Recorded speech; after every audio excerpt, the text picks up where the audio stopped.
Fire Service Warrior video blog, episode number 2. Like I talked about last week, each week for the next several weeks we're going to address an individual point off of that Fire Service Warrior ethos that I posted. Tonight we're going to talk about duty. The first point on that ethos statement: Fire Service Warriors accept the duty to stand between their neighbors and unrestrained fire.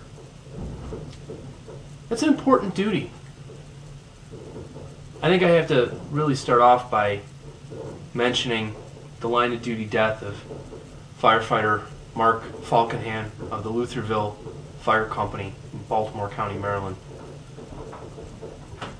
Mark was a warrior who showed up on January the 19th to rescue people from a building.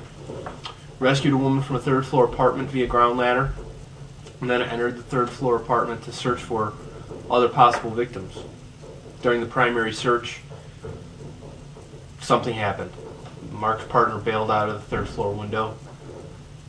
Mark became trapped by conditions, issued a mayday.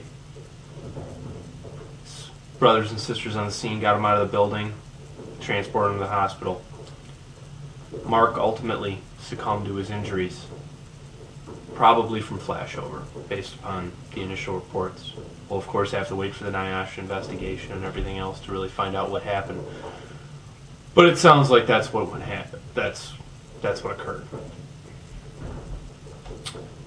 Our thoughts are with Mark's first family, his wife and his 2 kids, as well as with his fire service family and his Secret Service family. Mark was a career firefighter, left that position to take a career position with the Secret Service, but remained a volunteer firefighter. That's a man who has a sense of duty, a sense of responsibility. And we talk about that responsibility in our world, the world of the Fire Service Warrior. We talk about duty to one's neighbors.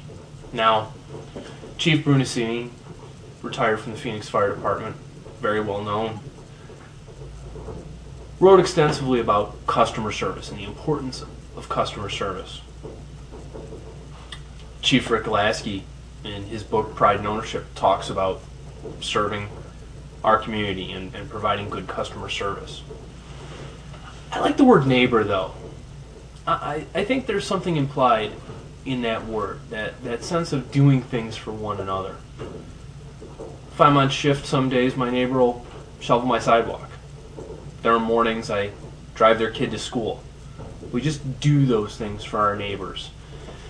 And the reality is, whether we are residents of the community we serve or we live somewhere else, they are our neighbors when we're there, those people, those citizens. And that brings up an important point, I think. We're all volunteers in this industry, in this trade.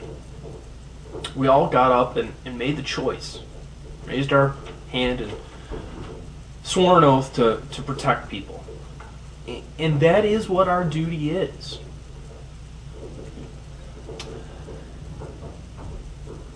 Accomplishing our duty in the context of being a fire service warrior means risking ourselves. It means putting our lives on the line. And we do that in a lot of ways. While here in this blog and in these videos we talk predominantly about the fire ground, the reality is we do it on EMS calls. We do it at technical rescue incidents. We do it in hazmat calls. I teach a lot of hazmat. I'm on a committee for a hazmat textbook. I understand what those other missions are. I believe in them. Here, though, we focus on the fire aspect of it. We also have a duty, though, when we're going to risk our lives, to do it in an intelligent manner. It can't be foolhardy risk-taking. It can't be stupid risk-taking. And in order to fulfill our duty in an intelligent way, we have to really become masters of our trade. I say this is a trade because we work with tools and we get dirty. And if you think about it in that context, we have to go through an apprenticeship period, just like a carpenter, an electrician, or a plumber would, where we're learning our skills and we're mastering our skills. What I want you to think about, though, is How many repetitions of those skills, those critical fireground skills, are our young firefighters, our apprentices, getting when they come into this job? An apprentice carpenter is going to swing a hammer thousands of times, cut thousands of boards. The apprentice electrician is going to bend thousands of 90-degree angles. How many repetitions are we getting our apprentice warriors to make them masters of this trade?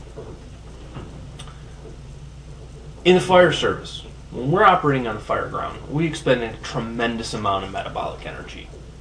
Our bodies are taxed at the same level as a Navy SEAL or a professional boxer.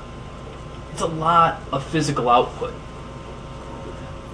And if we think about the way the special operations community goes about training their warriors, they don't do it overnight. It takes about 2.5 years from the day a young man enters the SEAL training pipeline until he's operationally deployable. 6 months of basic underwater demolition SEAL school. 6 more months of SEAL qualification training. And then 18 months of pre-deployment training with a platoon before he's ready to go in harm's way. 30 months.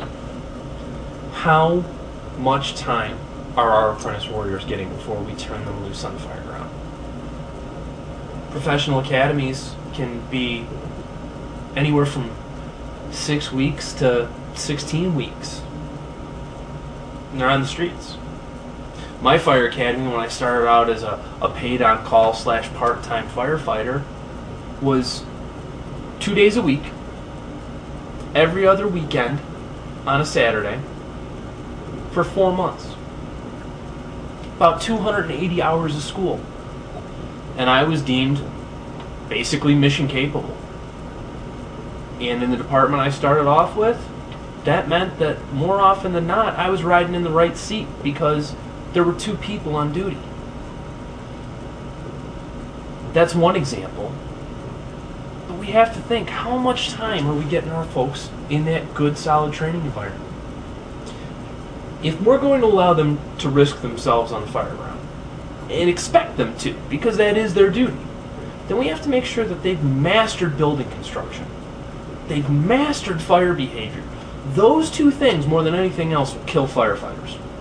A lack of knowledge about building construction and a lack of understanding of fire behavior can cause us to be in a very untenable place very quickly.